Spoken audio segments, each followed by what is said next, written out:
Hai semua, Mas Astro di sini.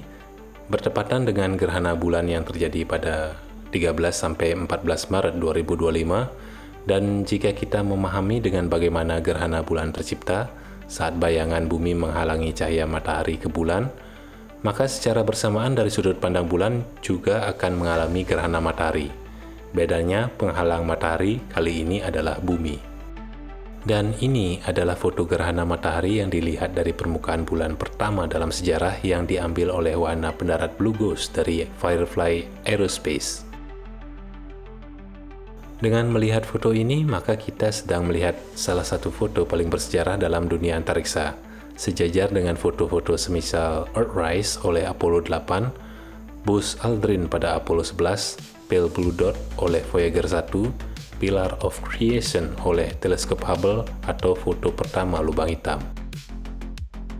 Pengabadian momen bersejarah ini tidak lepas dari keberhasilan wahana pendarat Blue Ghost yang berhasil mendarat dengan selamat di permukaan bulan pada 2 Maret 2025 di wilayah Mare Crisium. Ini di sisi belahan bulan bagian utara atau sisi timur laut jika dilihat dari bumi. Sebenarnya objektif utamanya bukan buat foto-fotoan ya, karena Blue Ghost yang tidak hanya berhasil mengambil gambar gerhana matahari dari permukaan bulan pertama, juga adalah wahana pendarat dari perusahaan swasta pertama yang mampu mendarat di permukaan bulan dengan selamat. Blue Ghost sendiri adalah salah satu misi dari bagian program CLPS atau Commercial Lunar Payload Services yang dibiayai sepenuhnya oleh NASA. Di mana program CLPS ini merupakan rentetan misi pendukung dari program utamanya, yaitu program Artemis yang akan membantu program tersebut mulai dari memberikan data tambahan serta wahana angkut untuk pendaratan dan pembangunan basis permanen di bulan di masa mendatang.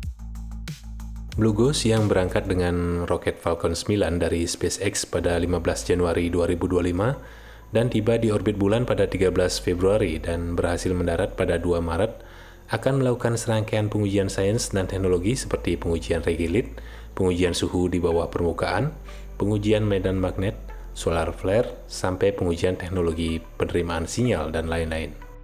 Yang mana kesemuanya itu akan dilakukan selama sehari penuh di bulan, selama solar panelnya Blue Ghost masih mendapatkan daya dari matahari. Seharinya bulan sama dengan 14 harinya di bumi ya. Bicara soal wahana pendarat lainnya yang seharusnya dilakukan pada pekan yang sama dengan Blue Ghost, di sini ada IM-2 Athena yang nasibnya sudah dipastikan tidak selamat.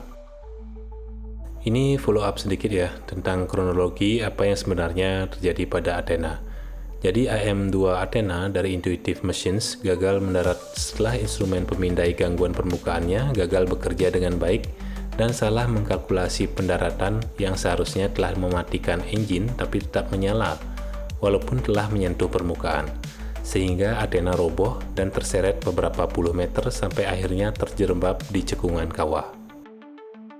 Kepastian ini juga dikonfirmasi setelah satelit pengorbit bulan Lunar Reconnaissance Orbiter berhasil menemukan Athena di lokasi pendaratannya yang sedikit melenceng 200 meter dari titik yang ditentukan. Ini di wilayah Mons Mouton, kutub selatannya bulan. Sementara itu, Hakuto RM2 atau Resilience dari iSpace yang bahkan berangkat bersamaan dengan Blue Ghost saat ini masih dalam perjalanannya karena mengambil jalur yang lebih jauh dan baru akan tiba di orbit bulan pada bulan Mei dan mendarat pada awal Juni. Antara Blue Ghost, Athena atau Resilience, ketiganya bagian dari program CLPS NASA ya, jadi ini kita hanya perlu menunggu bagaimana Resilience akan perform.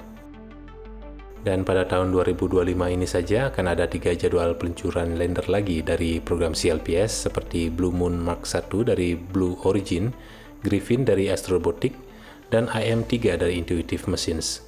Yang walaupun belum ada kepastian tanggal peluncuran karena tergantung pada kesiapan mereka atas landernya masing-masing, tapi semuanya tetap layak ditunggu perform mereka. Karena dalam dunia antariksa, keberhasilan itu belum tentu, tapi excitement itu sudah pasti. Saya Mas Astro pamit undur, panjang umur dan sejahtera untuk kita semua. Peace!